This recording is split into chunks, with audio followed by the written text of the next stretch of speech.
പവിത്രത്തിലെ പുത്തൻ വിശേഷത്തിലേക്ക് ഏവർക്കും സ്വാഗതം. ഈ അറിവ് ഇഷ്ടപ്പെടുകയാണെങ്കിൽ സബ്സ്ക്രൈബ് ചെയ്യണേ, സപ്പോർട്ട് ചെയ്യണേ. അങ്ങനെ വേദ പറയുന്നതൊക്കെ കേട്ട് വിക്രം ഞെട്ടി നിൽക്കുകയാണ്. വേദയുടെ ചോദ്യത്തിനൊന്നും വിക്രമിന് മറുപടിയുമില്ല. അങ്ങനെ വേദ ഇതൊക്കെ പറഞ്ഞിട്ടൊക്കെ പോകാൻ ഒരുങ്ങുമ്പോൾ വിക്രം പറയുകയാണ്, വേദ, ഞാൻ ചോദിച്ചതിനുള്ള ഉറപ്പ് എനിക്ക് തന്നില്ല. വിനായകട്ടനാണ് ഇതൊക്കെ ചെയ്തതെന്ന് ആരോടും പറയത്തില്ലെന്ന് നീ എനിക്ക് ഉറപ്പ് തരണം എന്ന് പറയാണ്. അപ്പോൾ വേദ പറയാണ്, അത് ഞാൻ തരത്തില്ല. കാരണം ഒരു പക്ഷേ ഞാൻ എപ്പോഴെങ്കിലും ആ വാക്ക് തെറ്റിച്ചാലോ, അതുകൊണ്ട് ഞാൻ ഉറപ്പ് തരത്തില്ലെന്ന് വേദ പറയുകയാണ്. എന്നും പറഞ്ഞ് വേദ അങ്ങ് പോവാണ്. വിക്രം ഇങ്ങനെ നോക്കിക്കൊണ്ടിരിക്കുകയാണ്. കാണിക്കുന്നത് വിക്രമാണെങ്കിൽ ഉടനെ ശ്രീനിസാറിൻ്റെ അടുത്ത് പോയിരിക്കുകയാണ്. വേദ പറഞ്ഞ കാര്യങ്ങളൊക്കെ ശരിയാണോ എന്താണെന്ന് അറിയാൻ വേണ്ടി ചോദിക്കാൻ വേണ്ടി പോയൊക്കെയാണ്. അപ്പം ശ്രീകുമാറിനെ അറിയാവോ, സാറിൻ്റെ അനന്തരവനല്ലേ എന്നൊക്കെ ചോദിക്കുമ്പം പറയാണ്, അതെ, എൻ്റെ അനന്തരവനാണ്. ഞാനിങ്ങനെ ആലോചിച്ചുകൊണ്ടിരിക്കുകയാണ്, നീ എപ്പോഴാണ് ഇത് വന്ന് ഇങ്ങനെ എന്നോട് ചോദിക്കുന്നതെന്ന് ഞാനിങ്ങനെ ആലോചിച്ചുകൊണ്ടിരുന്നതാണ്. ഞാനും എൻ്റെ പെങ്ങളും തമ്മിൽ അത്ര നല്ല സുഖത്തിലല്ല. നേരത്തെ എനിക്കൊരു ഒരു കറുത്ത കാലഘട്ടം ഉണ്ടായിരുന്നു. കഞ്ചാവും കള്ളും ബിസിനസ്സൊക്കെ നടത്തുന്ന ഒരു കാലഘട്ടം. അന്നും ഞാനും എൻ്റെ പെങ്ങളും തമ്മിൽ അത്ര നല്ല ചേർച്ചയിലല്ലായിരുന്നു പൊയ്ക്കൊണ്ടിരുന്നത്. അത് കഴിഞ്ഞ് ഞാൻ ഇതെല്ലാം വിട്ട് ഞാൻ ഈ ഒരു രാഷ്ട്രീയത്തിലേക്ക് വന്ന് അപ്പോഴാണ് പെങ്ങളുടെ മകൻ ഈ പരിപാടിയൊക്കെ അവനും തുടങ്ങിയത്. അവൻ ഈ പരിപാടിയൊക്കെ അന്നേരമാണ് തുടങ്ങിയത്. ഞാൻ പിന്നെ അതെല്ലാം വിട്ട് പുറത്തേക്ക് പോയേക്കുമായിരുന്നു. അവിടെ വെച്ചാണ് ഞാൻ അറിയുന്നത് ശ്രീകുമാറിനൊരു കേസുണ്ടെന്നും ഇങ്ങനെ കാര്യങ്ങൾ ഇങ്ങനെയൊക്കെയാണെന്നും ഒക്കെ ഞാൻ അറിയുന്നത്. അന്ന് എനിക്കറിയത്തില്ല നിനക്കെതിരെയാണ് അവൻ ഇതൊക്കെ ചെയ്തതെന്ന് പോലും എനിക്കറിയത്തില്ലായിരുന്നു. പിന്നെ ഒരമ്മാവൻ ചെയ്യുന്നത് പോലെ വേണ്ടുന്ന കാര്യങ്ങൾ അന്ന് അവന് സപ്പോർട്ട് ചെയ്തു കൊടുത്തു.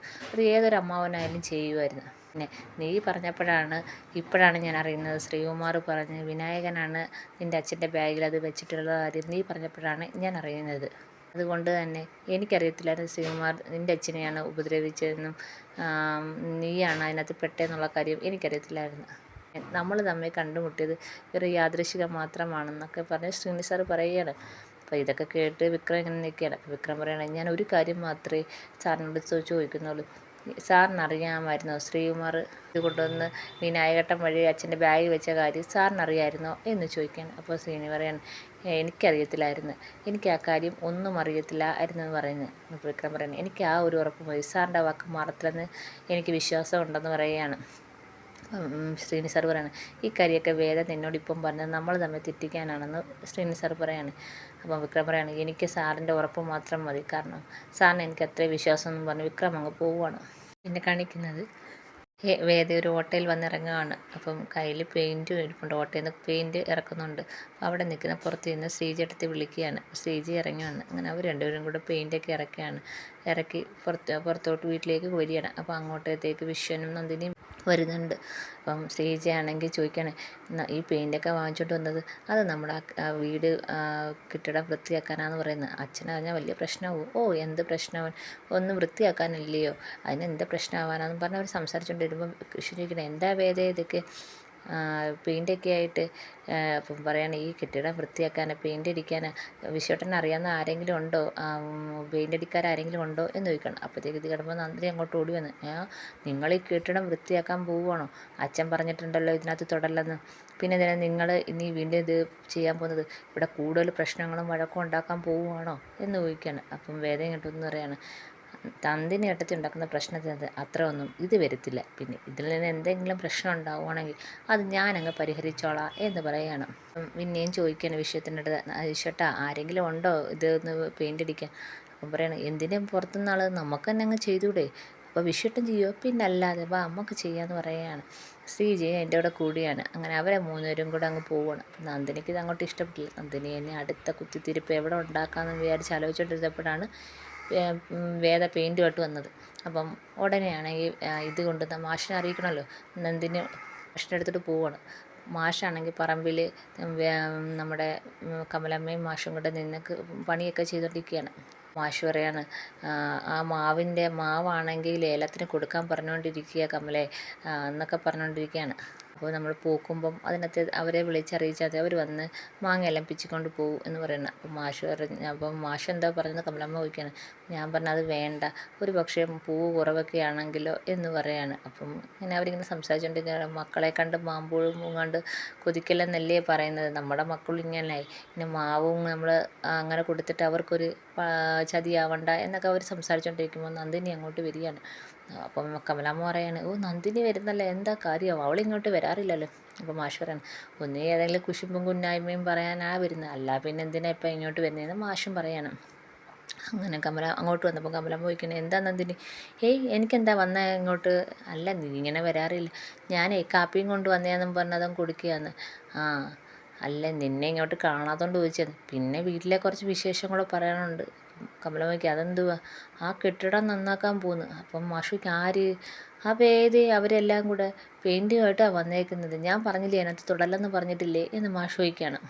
അവളതൊന്നും കേൾക്കാൻ പോകുന്നില്ല. വിനായകേട്ടൻ ഇന്നലെ ചോദിച്ചതേ ഉള്ളൂ, അച്ഛൻ ആ കെട്ടിടം വൃത്തിയാക്കാനൊന്നും സമ്മതിച്ചായിരുന്നെങ്കിൽ ഞാൻ അങ്ങ് വൃത്തിയാക്കിയേനേന്ന്. അപ്പോൾ കമലമ്മ ചോദിച്ച്, നീ എന്താ പറഞ്ഞ്, ഓ ഞാൻ പറഞ്ഞ് വിനായകേട്ട അച്ഛനത് സമ്മതിക്കത്തില്ല എന്നും പറഞ്ഞ് സമാധാനപ്പെടുത്തി വിട്ട് എന്ന് പറയണം. അപ്പം കമലമ്മ ഇങ്ങനെ ചിരിക്കുകയാണ്. അപ്പം മാഷും ചിരിക്കുന്നുണ്ട്. അപ്പം കമലം പറയാം, എന്നെങ്കിൽ നന്ദിനി ആ കാപ്പി ഇങ്ങനെ നന്ദിനി പൊക്കോളാൻ പറയണം. അങ്ങനത്തെ കാപ്പി വാങ്ങിച്ചിട്ട് നന്ദിനി അങ്ങ് പോവുകയാണ്. പിന്നെ കാണിക്കുന്നത് ശ്രീനി സാറിൻ്റെ വീട്ടിലേക്ക് ശ്രീകുമാർ വരികയാണ്. ശ്രീകുമാറിനെ വന്നിറങ്ങുമ്പം തന്നെ പുളിയനെ കാണുകയാണ്. സാർ എന്താ ഇവിടെ, ഞാനാണ് സാറിനെല്ലാം പറഞ്ഞതെന്ന് ഇവിടെ അങ്ങ് പറഞ്ഞു കളയല്ലേ എന്ന് പറയണം. അപ്പോൾ ശ്രീകുമാർ പറയണം, അതൊന്നും പറയത്തില്ല എന്ന് പറയണം. അങ്ങനെ അകത്തോട്ട് ചെല്ലുകയാണ്. അപ്പോൾ ശ്രീനി സാർ പറയാണ്, ശ്രീനി സാറിൻ്റെ അടുത്ത് ശ്രീകുമാർ ചോദിക്കുകയാണ്, ഞാൻ ഇരുന്നോട്ടെ എന്ന് ചോദിക്കുകയാണ്. ആ ഇരുന്നു, അല്ല സാർ ഒരു വട്ടം ഞാൻ വന്നപ്പോൾ എന്നെ ഇറക്കി വിട്ടായിരുന്നെന്ന് ശ്രീകുമാർ പറയാണ്. നിങ്ങൾ സമരം തുടങ്ങിയത് ഇത്ര പെട്ടെന്ന് ഒത്തീർപ്പാക്കാനൊന്നും അല്ലെന്ന് എനിക്കറിയാം. വേദ കാരണം അത് ഒത്തീർപ്പായി പോയി. അതുകൊണ്ട് എനിക്കാണ് ഗുണമുള്ളത്. കാരണം നിങ്ങളത് നീട്ടിക്കൊണ്ട് പോയായിരുന്നെങ്കിൽ അത് വലിയ വലിയ പ്രശ്നത്തിലേക്ക് പോകും. ഇപ്പം കാര്യങ്ങളൊക്കെ ഒരു കോംപ്രമൈസായി ഒത്തീർപ്പായി പോയല്ലോ. നിങ്ങൾക്കൊരു ക്ഷീണമാണെന്ന് എനിക്കറിയാം. ഞാനിപ്പം വന്നത് അവിടെ ഒരു സഹായം ചോദിക്കാനാണ്. വിക്രത്തിനെ നിങ്ങൾ കൈ ഒഴിഞ്ഞാൽ എനിക്കതൊരു സഹായമായേനെ.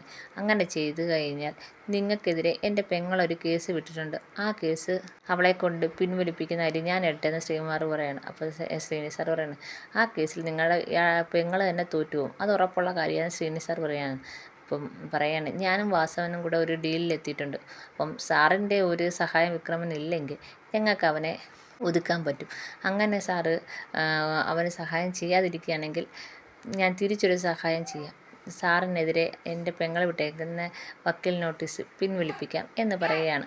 എൻ്റെ സാറ് പറയുന്നത്, എന്താ നിങ്ങൾ ഉദ്ദേശിക്കുന്നത്, എൻ്റെ കൂടെ നിൽക്കുന്നവനെ ഞാൻ ചതിക്കണമെന്നോ, അതാണോ നിങ്ങൾ ഉദ്ദേശിക്കുന്നത് എന്ന് ചോദിക്കുകയാണ്. അത് നടക്കത്തില്ല, അങ്ങനെ എന്തായാലും സംഭവിക്കത്തില്ല എന്ന് പറയണം. അപ്പോൾ ശ്രീകുമാർ പറയാണ്, ഒന്ന് ആലോചിച്ചിട്ട് പറഞ്ഞാൽ പോരെ, ആലോചിക്കാനൊന്നുമില്ല എന്നും പറഞ്ഞുകൊണ്ട് ശ്രീകുമാറിനെ ശ്രീനി സാർ അവിടെ നിന്ന് ഇറക്കി വിടുകയാണ്. അപ്പോൾ പോകാൻ നേരത്ത് പുറത്ത് വന്നപ്പോൾ പുളിയൻ്റെ അടുത്ത് വന്ന് നിന്നപ്പോൾ ശ്രീനി സാർ വിളിച്ചിട്ട് പോവുകയാണ്, ഒരു കാര്യം ചോദിച്ചിട്ടെ, ഇവിടുത്തെ കാര്യങ്ങളെല്ലാം നിങ്ങൾക്ക് കൃത്യമായി ന്യൂസ് ഒരാൾ തരുന്നുണ്ട്, അതാരാണെന്ന് പറയാമോ? അപ്പോൾ ശ്രീകുമാറാണെങ്കിൽ പറയണം, അത് ആരായാലും സാറിൻ്റെ അടുത്ത് ഞാനൊരു സഹായം ചോദിച്ചു, അതിനുള്ള മറുപടി തന്നാൽ ഞാൻ തിരിച്ച് ഇതിനുള്ള മറുപടി തരാം. ഇങ്ങോട്ടൊരു പാലം ഇട്ടാലല്ലേ അങ്ങോട്ടൊരു പാലം ഇടാൻ പറ്റത്തുള്ളൂ എന്ന് ശ്രീകുമാർ പറയണം. അപ്പം ശ്രീനി സാർ പറയാണ്, നിങ്ങളത് പറഞ്ഞില്ലെങ്കിൽ ഞാനത് കണ്ടുപിടിക്കുക തന്നെ ചെയ്യും, ഇല്ല പുളിയാന്ന് ചോദിക്കുകയാണ്. അപ്പോൾ പുളിയൻ പറയുന്നത്, ആ പിന്നെ അല്ലാതെ നമ്മളത് കണ്ടുപിടിക്കുക തന്നെ ചെയ്യുന്ന ഒരു വളിച്ച ചിരിയോടെ നിൽക്കുകയാണ്. പുളിയൻ തന്നെയാണ് എല്ലാം പറഞ്ഞു കൊടുക്കുന്നതെന്ന് ശ്രീനി സാറിന് എന്തോ ഒരു സംശയം തോന്നിയിട്ടുണ്ട്. അങ്ങനെ ശ്രീകുമാർ അങ്ങ് പോവുകയാണ്. കാണിക്കുന്ന അവർ വീടെല്ലാം വൃത്തിയാക്കി കൊണ്ട് വയ്ക്കുമ്പോഴത്തേക്ക് അങ്ങോട്ട് മാഷും കമലാമ്മയും കൂടെ വരികയാണ്. വരുന്നത് കാണുമ്പോഴേ വേദ പറയാണ്, ഞാനാ പെയിൻറ്റ് വാങ്ങിച്ചുകൊണ്ട് വന്ന് ഈ കെട്ടിടം ഇങ്ങനെ കിടക്കുന്നത്, എത്ര നാളെന്ന് വെച്ച് ഇങ്ങനെ കിടക്കുന്നത്, അതുകൊണ്ട് വൃത്തിയാക്കാമെന്ന് വിചാരിച്ച് ഞാനാ വാങ്ങിച്ചുകൊണ്ട് വന്ന് എന്ന് പറയണം. അപ്പം മാഷ് പറയാണ്, അതിന് ഞാനൊന്നും ചോദിച്ചില്ലല്ലോ എന്ന് പറയാണ്. പടി കാണാൻ പറ്റുമെന്ന് വിചാരിച്ച് വന്ന നന്ദിനി ഇങ്ങനെ നിൽക്കുകയാണ്. അപ്പോൾ കമലാമ്മ നന്ദിനിയെ നോക്കിയിട്ട് ചിരിയിരിക്കുകയാണ്. അന്നത്തെ ദേഷ്യത്തിൻ്റെ പുറത്ത് ഞാൻ ഈ കെട്ടിടം വൃത്തിയാക്കണ്ടെന്ന് പറഞ്ഞ് എൻ്റെ മക്കളാരെങ്കിലും വൃത്തിയാക്കും എന്നുള്ളൊരു പ്രതീക്ഷയായിരുന്നേ, ആരും വൃത്തിയാക്കുന്നില്ല, എൻ്റെ മരുമക്കൾക്കെങ്കിലും തോന്നിയല്ലോ എന്ന് പറയണേ. അപ്പോൾ ഇത് കേട്ടപ്പോഴത്തേക്ക് എല്ലാവരും ഇങ്ങനെ ഞെട്ടിക്കുകയാണ്. ഒരിക്കലും മാഷ് അങ്ങനെ പറയുമെന്ന് ആരും വിചാരിച്ചില്ല. കമലമ്മ പറയാണ്, ശ്രീജയുടെ ബിസിനസ് തുടങ്ങുമ്പോൾ നമുക്ക് ഇതിനകത്ത് ഇങ്ങനെ തുടങ്ങാം. അപ്പോൾ മാഷ് പറയണം, അതിൻ്റെ ആവശ്യമൊന്നുമില്ല, ബാക്കിൽ മുറിയുണ്ടല്ലോ, പിന്നെ പറമ്പിൽ ഇഷ്ടംപോലെ സ്ഥലമൊക്കെ ഉണ്ടല്ലോ, നമുക്ക് അവിടെയൊക്കെ എന്തെങ്കിലുമൊക്കെ ചെയ്യാം. എന്നിട്ട് മാഷ് പറയാണ്, അവിടെ ആ ബാക്കിൽ കിടക്കുന്ന ഫർണിച്ചറുകളെല്ലാം വൃത്തിയാക്കി കൊണ്ടുവന്ന് ഇവിടെ പെയിൻ്റ് അടിച്ചതിന് ശേഷം ഇവിടെ കൊണ്ടിടും, അപ്പം ഇവിടെ അത് വൃത്തിയായിട്ട് കിടക്കുമല്ലോ എന്ന് പറയണം. അപ്പോൾ ഇതൊക്കെ കേൾക്കുമ്പോഴത്തേക്ക് നന്ദിനിക്ക് ഭയങ്കര കുശും പഠിക്കുന്നുണ്ട്, ബാക്കി എല്ലാവർക്കും ഭയങ്കര സന്തോഷമാകുന്നുണ്ട്. ഇതൊക്കെയാണ് ഇന്നത്തെ എപ്പിസോഡിൽ കാണിച്ചിരിക്കുന്നത്. എല്ലാവർക്കും ഇഷ്ടപ്പെട്ടെങ്കിൽ സബ്സ്ക്രൈബ് ചെയ്യണേ, സപ്പോർട്ട് ചെയ്യണേ.